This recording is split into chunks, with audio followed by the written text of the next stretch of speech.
Hello world and welcome to the TwoLazyBrits' Moody review done by the one and only me, Joe.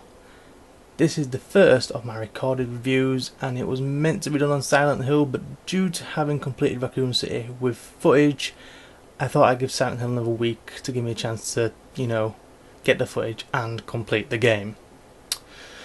So, Resident Evil Operation Racoon City. It's an action shooter set in the Resident Evil world, basically. It is not a survival game like the other Resident Evils, other than the obvious fact that you need to stay alive while shooting them. It's just all about the action. You play one of the members of Wolfpack, or Delta Team, whichever one. They're both the same, but Command calls you Delta Team, but you are Wolfpack by code name, so it's both. They are Umbrella Security Service, or USS for short, and basically you're sent into Racoon City shortly after the outbreak of the T-Virus to get Professor Birkin and his G-Virus, but whatever. T-Virus, G-Virus, there's two, doesn't really matter. Both viruses, both do zombie and bad things. But if you played the previous Resident Evil games or watched the movie, basically means if you work for Umbrella, you're probably going to be betrayed and left for dead. Get it? Left for dead? No, I didn't mean to do that. That just came out now. But yeah, that happens, but later on.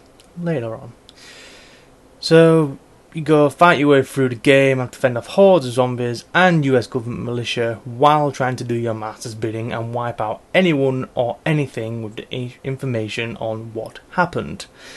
The idea is to use the zombies to help you kill the US government militia. When there's both, it's interesting to say the least.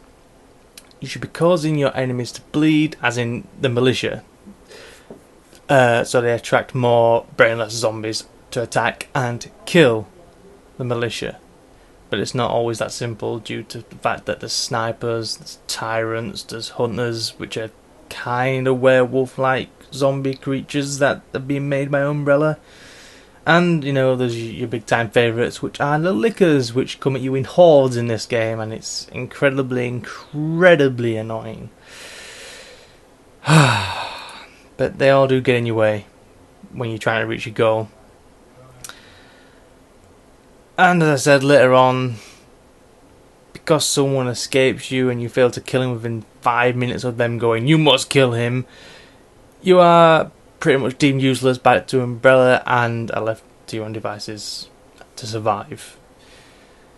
But then after a few days, which in this game is like a cutscene, but yeah, a few days of grovelling, they take you back because you've been begging and telling you've been killing lots of them, and give you a chance to earn your extraction by going to eliminate the target again, or a few more targets, and then bring a sample of, I think it's a G-Virus is in it, and back to Umbrella.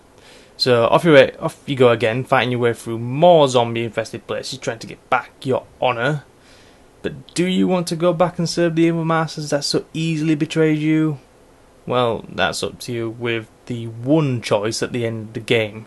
One whole choice. That's all you have. That's basically the game in a nutshell. That's all it is. It's not meant for single player, but whatever. Now, if you listen to the podcast on Sunday, I said some things about the game which made it seem like it's just not good at all. I'll take some of it back.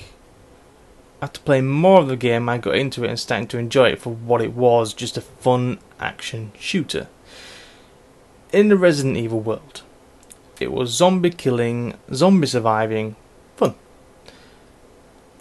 If it's just trying to get from A to B with a constant wave of hunters coming at you, or if it's trying to get your target or fighting your way through hordes of zombies and militia at the same time, it's just right. It's kind of difficult, but then again, there is some real easy parts, like just fighting your way with some of the easiest zombies, but it has some really difficult parts in the game.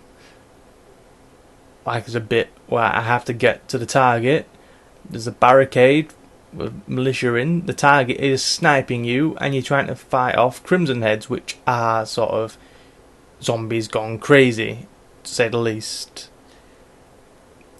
But it's just right. If you're playing with friends, it's even better. I haven't played with anyone, but because I would have played with Scott for this, but 1, he's lazy. 2, he's poor because he's lazy. And 3, he doesn't have a P. He doesn't have a P. Of course, he doesn't have a P. He doesn't have a PS3, which is also kind of linked to number 1 and 2 of the reasons I haven't played this game with him. The graphics aren't the most amazing I've seen in the game, and neither is the gameplay in general. Honestly, it's just not. It's not going to be the most amazing game on the block, and it kind of feels like it was made because they had some extra money and thought, let's just make the game quick and make a quick buck while we're making Resident Evil 6. But it kept me entertained for a few hours, and overall it was an enjoyable experience, to say the least. The multiplayer in the game is the defining factor of this, which I feel is kind of what it's made for, to be honest, because it is a squad-based action shooter. As in, you get classes like Recon, Medic, Assault, Surveillance, Engineer or Technician or whatever. And I think there's a couple of others that I don't know. I played Recon. I just like playing Recon in games.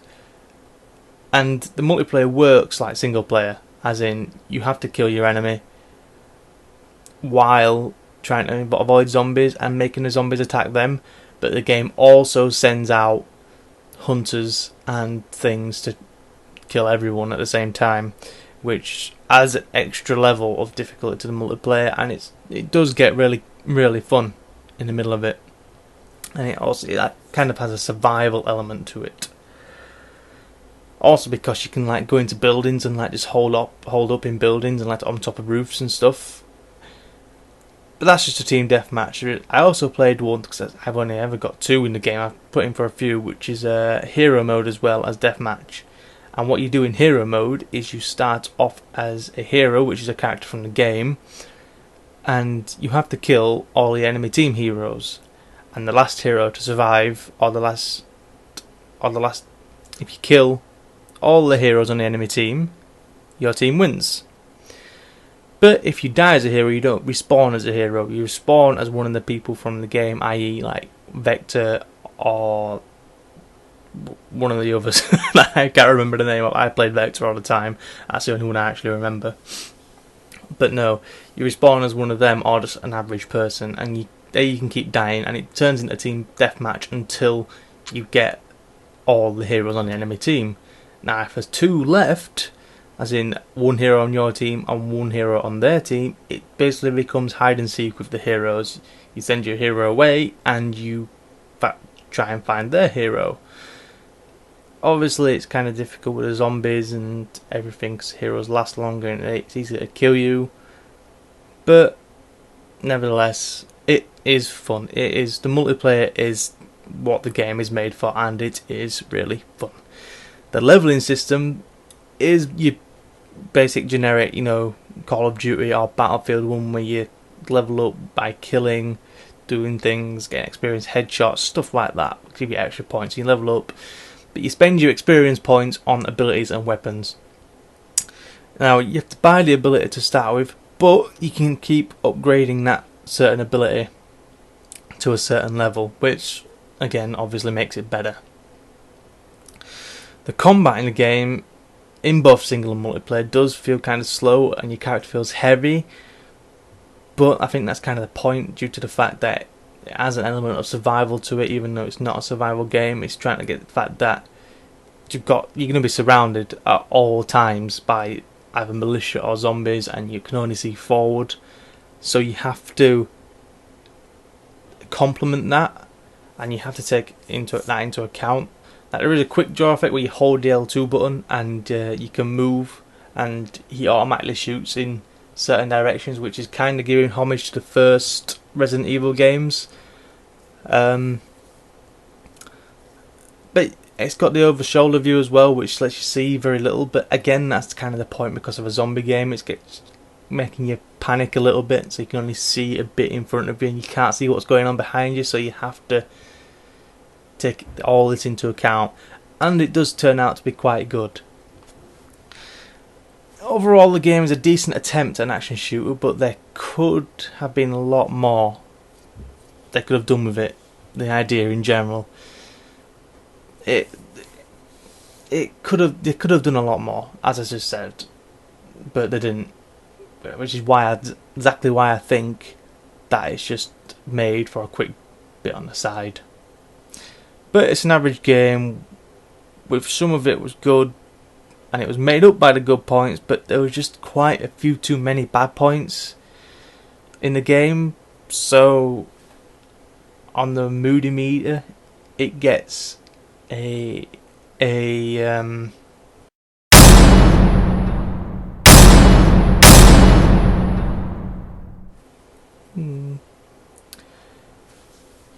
that didn't quite get the D due to the fact I had fun while it lasted, because some of the bits do feel kind of cool, just mowing down zombies, which is really all I wanted to do from the start, if I'm totally honest, just mow down zombies. But that's it from me. There'll be more of these to come every week, every Thursday. Give me a chance to play the game over the weekend because I'm sometimes working. So come back next week to see, hopefully, Silent Hill. Have fun, guys, and we'll see you in the future.